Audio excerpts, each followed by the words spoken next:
يا نفس إن لم تظفري لا تجزعي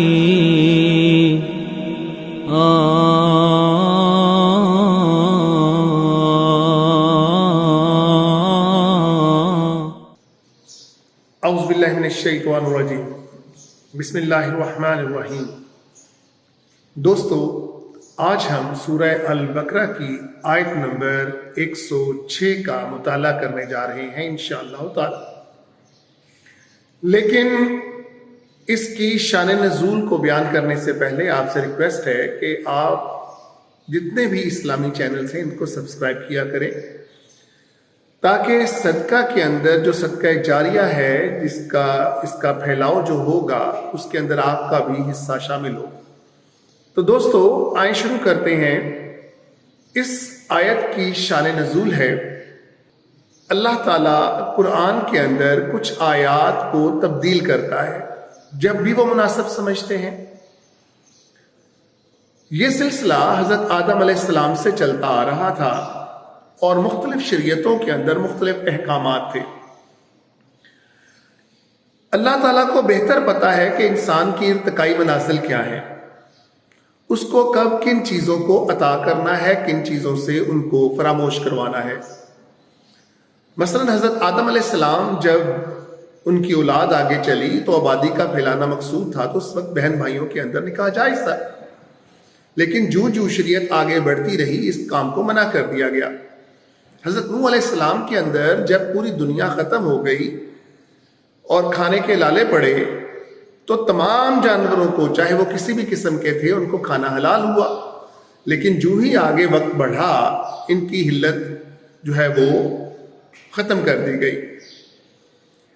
اب بنی اسرائیل کے اندر جب آئے، حضرت موسیٰ علیہ السلام کی شریعت کے اندر بنی اسرائیل کے اندر دوستو،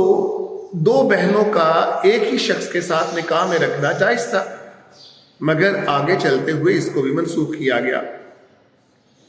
حالانکہ یہ پیچھے سے ہی چلتا آ رہا تھا، لیکن جب قرآن کی بات آتی ہے تو یہ یہودی جو کہ ہر وقت ایک طاق میں رہتے تھے کہ کس طرح سے ہم اٹیک کریں، کس طرح سے ہم نبی صلی اللہ تعالی علیہ وسلم کے دین کو جھٹلائیں، وہ اپنی خباثت کے اوپر اتر آئے اور انہوں نے یہ بربلا کہنا شروع کر دیا، یا تو یہ کتاب اللہ کی طرف سے اتری ہی نہیں، کیونکہ یہ کیسے ممکن ہے کہ اللہ کوئی چیز کو بھول جائے، کہ اللہ کو بعد میں یاد آئے کہ نہیں جی نہیں، یہ تو چیز میں نے شامل کرنی تھی، یہ رہ گئی تھی، اب اس کو میں شامل کروں۔ تو یا یہ کتاب خود سے گھڑ لی نبی صلی اللہ تعالی علیہ وسلم نے اور ان کو پتہ نہیں چلتا تھا، کیونکہ اللہ تو ایسا نہیں کر سکتے، یہ خود ساختہ کتاب ہے، لہٰذا ان سے باتیں رہ جاتی ہیں، تو ان کو جب بعد میں یاد آتا ہے تو وہ کرتے ہیں۔ تو اللہ تعالیٰ اس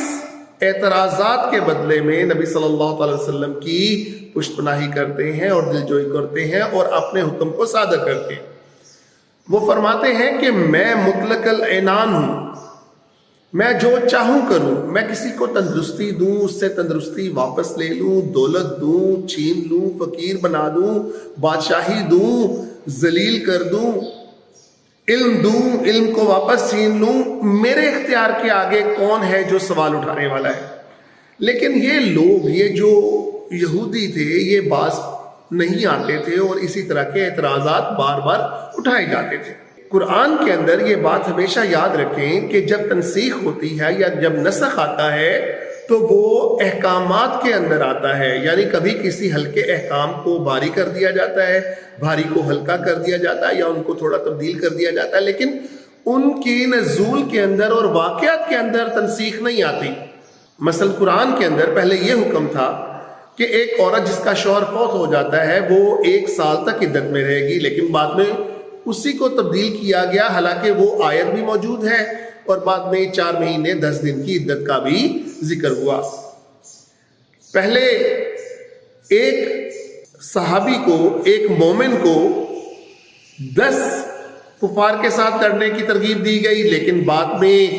اسی کو تبدیل کیا گیا اور 2 کے مقابلہ کیا گیا اور کہا گیا کہ تم صبر بھی کرو اس کے ساتھ۔ بیت المقدس کو چینج کیا گیا بیت الحرام کے ساتھ، تو دوستو بہت سے مقامات کے اندر تنسیخ ہوئی اور دونوں ہی آیتیں کسی نہ کسی طرح سے وہ موجود ہوتی تھی کتاب کے اندر، جو کہ جس کا حوالہ ہمیں مل جاتا ہے، لیکن کیونکہ تنسیخ ہوتی تھی اور اللہ تعالیٰ جب بہتر سمجھتے تھے تو اس کو وہاں پر اسی طرح سے اس کی تنسیخ کی آیت کو نازل کر دیا جاتا تھا۔ اس طرح سے یہ ایک امتحان ہوتا تھا، اصل میں یہ ایک آزمائش ہے، کیونکہ مومن نے، مسلمان جتنے بھی ہیں یہ تنسیخ کے قائل ہیں، یہ اس کے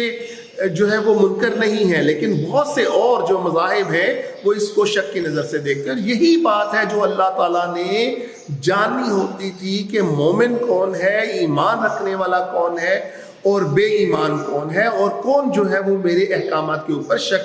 کرتا ہے۔ تو دوستو یہ اس کی تفسیر ہم آگے مزید کریں گے، لیکن یہ بات جان لیں کہ تنسیخ ہے، اللہ تعالیٰ جب مناسب سمجھتے ہیں وہ کسی آیت کی تنسیخ کرتے ہیں۔ تو آئیں اس آیت کو سمجھتے ہیں، پڑھتے ہیں۔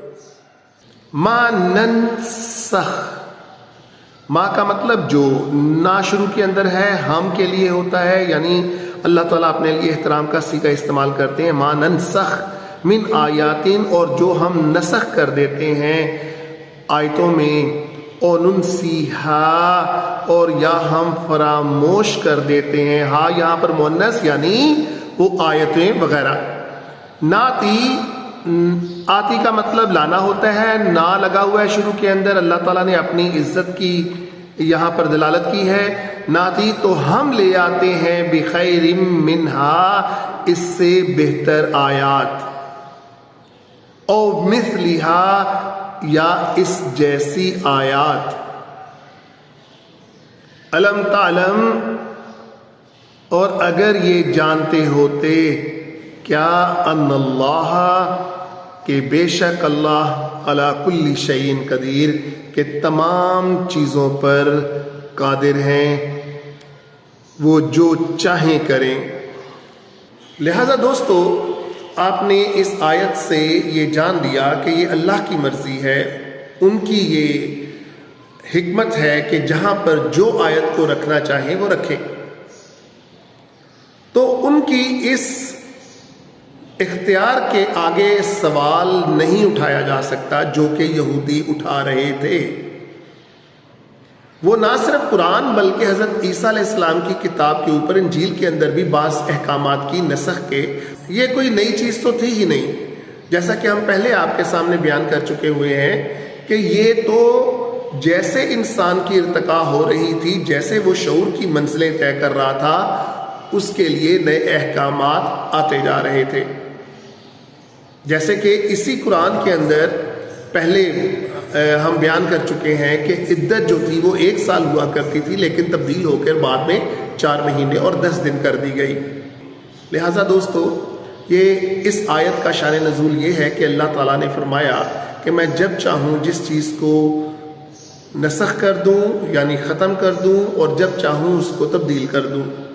اور اس سے بہتر آیات لے آؤں۔ تو اللہ تعالیٰ ہمیں اسی طرح قرآن کو پڑھنے اور اس کو سمجھنے کی توفیق عطا فرمائے۔ وآخر الدعوانا الحمدللہ رب العالمین۔ يا نفس إن لم تظفري